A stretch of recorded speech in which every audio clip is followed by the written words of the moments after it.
Nous allons à présent parler du Google Hacking, avec une rapide introduction théorique puis des exemples pratiques. Le Google Hacking est l'une des parties les plus populaires de la reconnaissance. Il s'agit d'utiliser le fameux moteur de recherche Google et surtout la puissance de recherche qu'il nous propose pour trouver de façon rapide et précise des informations sur une cible.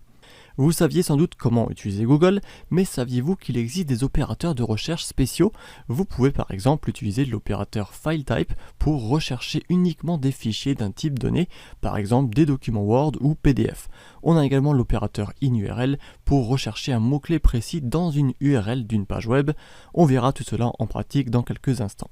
Le problème que cela pose pour les webmasters, c'est que du contenu non destiné à être accessible à tous peut être découvert. Par exemple, certains webmasters placent des documents privés sur leur serveur web et pensent que si personne n'a le lien direct ou n'a même connaissance des 10 fichiers, ils sont à l'abri.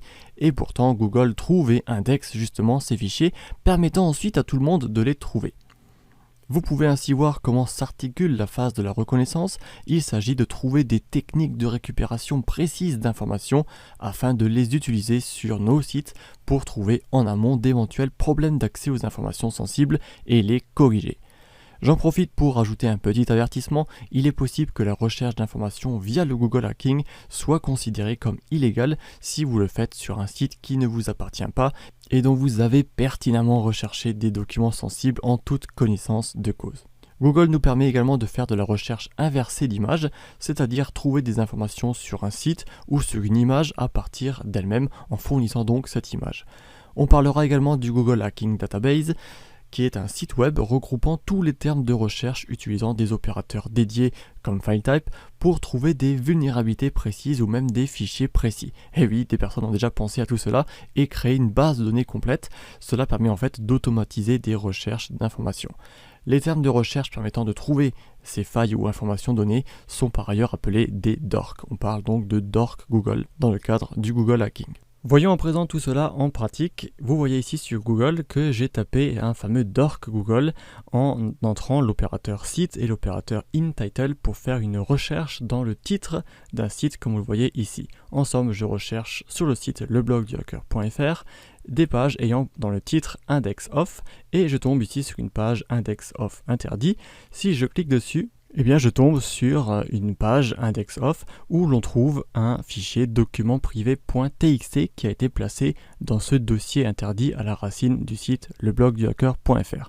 Pourquoi? Eh bien, vous pouvez le voir ici. Sur le serveur en question, on est bien dans le dossier interdit. Le document privé a été rajouté dans ce dossier et par défaut, le comportement ici du serveur web est d'afficher sous forme basique et standard également les divers documents que je place ici. Si j'en avais placé d'autres, eh bien ils se seraient aussi affichés ici sous forme de liste. Et bien que cela soit un comportement standard, comme vous pouvez le deviner, si on place des documents privés ici, ils risquent de s'afficher en ligne et ils risquent d'être accessibles à tout le monde, notamment via une simple recherche Google, ce qui n'est bien entendu pas l'effet désiré. On verra un petit peu plus tard comment s'en protéger. Pour l'instant, je vais continuer avec cette page sur google.com Advanced Search où vous pouvez observer de façon plus précise tous les différents termes de recherche que vous pouvez faire pour effectuer une recherche avancée. Et vous voyez, on vous donne sur la colonne de droite les divers exemples. En fait, dans la première ligne ici, c'est comme une recherche Google classique. Vous voyez, on vous donne terrier tricolore, c'est comme si vous tapez une recherche Google. Puis vous avez en dessous une expression que vous pouvez chercher de façon exacte. Vous voyez qu'ici, on vous donne les guillemets doubles autour du mot. Vous pouvez donc chercher exactement cette expression si vous l'entourez des guillemets doubles. Alors ici, puisqu'on est sur la page Advanced Search, on peut tout simplement taper le mot-clé sans les guillemets doubles, mais lorsqu'on fait la recherche, vous voyez qu'elle se transforme avec les guillemets doubles, et dans ce cas-là, on va chercher tous les sites qui contiennent exactement cette expression. C'est pour cela que vous la trouvez ici, même s'il y a des majuscules dedans, etc. Je reviens sur la page précédente, on va à nouveau enlever ceci. On a également ici les mots à inclure avec le mot-clé OR. Ça, je pense que c'est également la façon standard dont Google fonctionne. Si vous mettez miniature et standard, eh bien, il fera un OR. On a ensuite un autre point intéressant, c'est avec le signe moins devant un mot-clé pour l'exclure. Dans ce genre, il faut juste taper le nom à exclure. On va donc, par exemple, chercher l'expression le blog du hacker qu'on va mettre ici et aucun des mots suivants, c'est-à-dire qu'on va retirer Twitter et on va retirer Facebook. Je fais nouveau la recherche et vous voyez que c'est comme si j'avais tapé directement ceci. On cherche donc le blog du hacker, mais on enlève Twitter et Facebook, et vous voyez que tous les sites qui sont concernés, c'est-à-dire Twitter et Facebook, n'apparaissent plus dans les résultats de recherche. J'aurais également pu mettre ici les guillemets doubles pour chercher encore plus précisément l'expression le blog du hacker, etc., etc.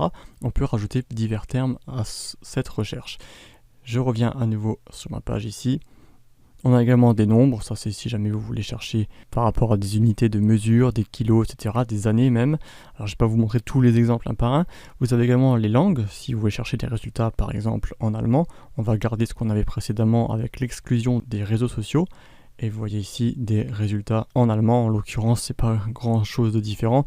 On a ici la langue DE allemande sur Instagram, etc. On a en fait quelques résultats de pages traduites. Alors je vais remettre toutes les langues. On a également les régions si vous voulez trier par région. On a les dates, ça aussi ça peut servir. Si on veut une information très récente, on peut la chercher au cours des dernières 24 heures. Autrement, on peut filtrer de façon un peu plus large. Vous pouvez rechercher sur un site donné. Par exemple, si je mets justement le site, le blog du hacker que je ne sais pas écrire, et on recherche, je ne sais pas, par exemple le Wi-Fi. On fait un nouveau entrée et vous voyez qu'il nous dit Wi-Fi, on enlève Twitter, on enlève Facebook et on cherche le site leblogduhacker.fr. En l'occurrence, vous voyez ici un lien qui nous parle de Wi-Fi. Je reviens à nouveau. Vous pouvez ensuite ici chercher n'importe où dans la page, la fonction par défaut. Dans le titre, ça c'est ce qu'on avait vu avant avec le InTitle Index Off. On peut donc chercher précisément juste dans un titre d'une page, on peut chercher dans le texte de la page ou même dans l'URL de la page, mais aussi dans les liens vers la page. Donc là, vous pouvez également choisir.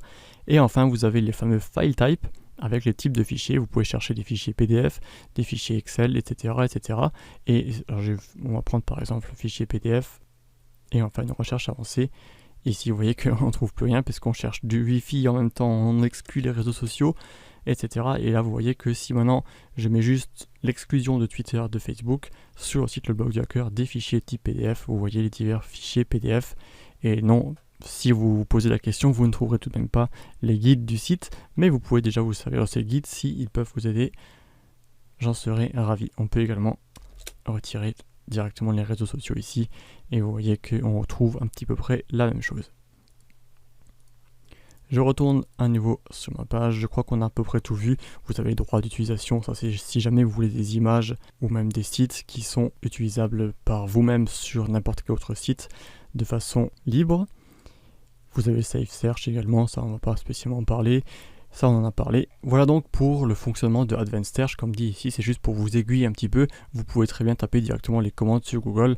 Encore une fois, vous voyez qu'ici, vous avez juste à mettre des tirets, à mettre site, de points, etc. On passe ensuite au site suivant qui s'appelle le Google Hacking Database. On en a rapidement parlé. En fait, ce site affiche toute une liste de dorks Google qui sont classés ici par catégorie. Il est uniquement en anglais, du moins à l'heure actuelle, mais vous voyez par exemple ici, on cherche sur le site de Google en lui-même, doc.google, diverses informations qui peuvent servir à des pirates. Vous voyez ici en l'occurrence les réponses à des questionnaires que l'on peut trouver sur Google lui-même. Ce sont donc des réponses qui ont été définies comme accessibles par le public et qui ne sont donc pas privées. C'est pour cela que Google les a trouvées et qu'on peut ensuite nous-mêmes les découvrir.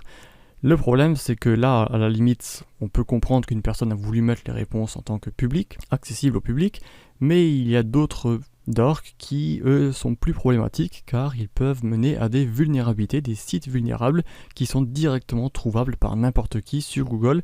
Et là, vous imaginez que si un pirate tape une de ses commandes et tombe sur votre site, eh bien, il sait déjà, d'après ce propre dork, que votre site est vulnérable, d'où le fait qu'il faut bien faire attention à ce type de dork.